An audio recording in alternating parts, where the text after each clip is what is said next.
Tamil Nadu government இருக்கிற அந்த நிலைமையை பற்றி 10 லட்சம் கோடிக்கு மேல கடன் வாங்கி வச்சுட்டு போயிருக்கிற இன்னைக்கு அந்த தமிழ்நாடு அரசு இருக்கிறப்போ கஜானாவை சுத்தமா தொடச்சி வலிச்சு வச்சுட்டு போயிருக்கிறப்போ தூக்க முடியாத சுமையை ஏத்தி வச்சுட்டு போயிருக்கிறப்போ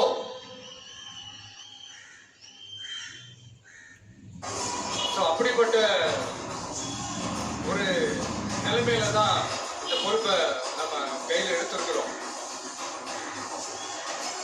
உடனே நீங்க நினைக்கல என்னடா இவர் ஏதோ பொறி வச்சு பேசுறாரா அப்படின்னு. அப்படிலாம் எதுவுமே கிடையாது. உள்ள போய் பார்த்தா தான் தெரியும் எது எந்த நிலைமையில இருக்கு, என்ன இருக்கு என்ன இல்லை, எது எந்த நிலைமையில இருக்கு எது எந்த நிலைமையில இல்லை. அதையெல்லாம் பார்த்துட்டு உங்களுக்கு ஒரு வெள்ளை அறிக்கையா அதை வெளியிடணும்னு நான் நினைக்கிறேன்.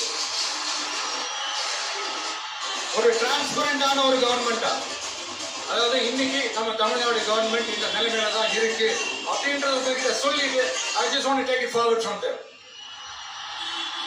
அதுதான் நான் முதல்ல